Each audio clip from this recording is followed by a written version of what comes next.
Mr. President, we've in recent weeks had more information about the targeting of General Flynn, about the lies and the conspiracy around the Russiagate or Obamagate and these different versions of essentially the Russia conspiracy. Right. I wanted to know what we should be expecting going forward.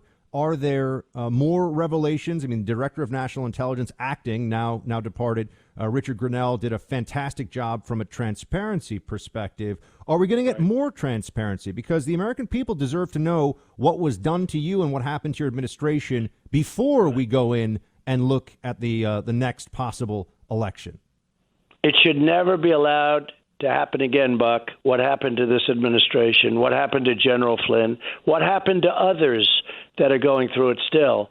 It should never. It was an attempted coup. It was an attempted takedown of a duly elected president. Happened to be me. Could have been anybody. But you would think we're not a third world country. This was a coup, and they got caught. And they've been caught. I think John Ratcliffe is going to do a fantastic job. Bill Barr is doing a terrific job.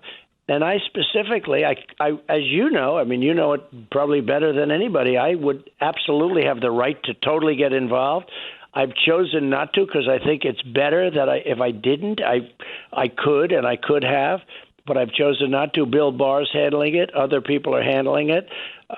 John Ratcliffe now is fantastic. He'll be involved.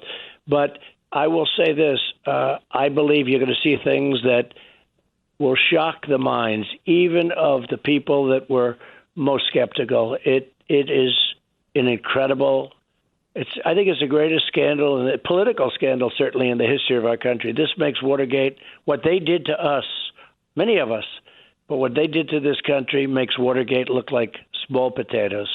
We're speaking to President of the United States, Donald Trump. Mr. President, you signed an executive order today having to do with social media platforms and essentially declaring that they cannot have certain protection if they're going to be politically biased, as we saw with the Twitter notification on a recent tweet of yours. First off, I just want to know, what do you want to see from these platforms going forward?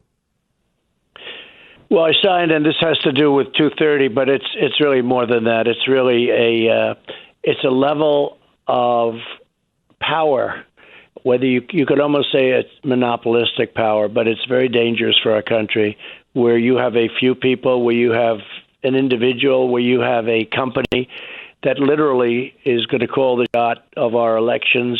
And they treat us very, very unfairly. You know that from a conservative standpoint, from a Republican standpoint, they treat us so horribly. There are those that say it's an incredible miracle, the miracle of 2016, because they were very much against us. But now they're insane. They've gone insane.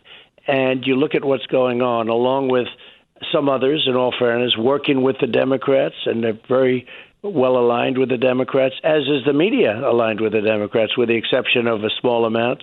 One of the reasons I do calls like this is we have to get our word out. And if we didn't, we wouldn't have a chance. But the media, I call it the fake news media, as you very well know, the media is disgraceful. They're so dishonest. Not all of it.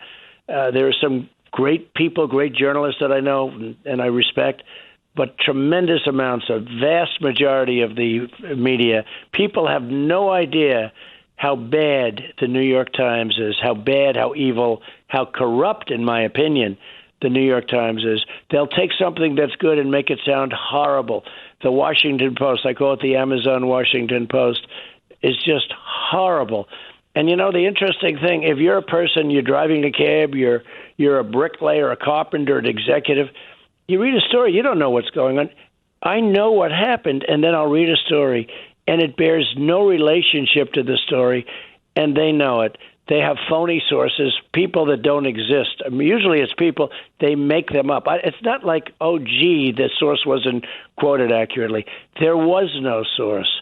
It's phony sources. So I think you know this maybe better than most, Buck, but it is incredibly dishonest. So we need an honest media, and we have to call out these platforms, these horrible platforms that have been so biased. I mean, on the front page today of the New York Post, they have a man named Yoel Roth, and he's the king, I guess, of Twitter. He's the judge of what goes on Twitter, and he's a super lefty that would just like to destroy. Yes, hates your administration, and he's a site integrity chief, I believe, is his title over there. Whatever that means. And you look at his past statements and tweets, and you take a look at what he said on social media, and it's terrible. And that goes for Facebook. They had the woman who was so atrocious at a hearing 6 months ago, if you remember her.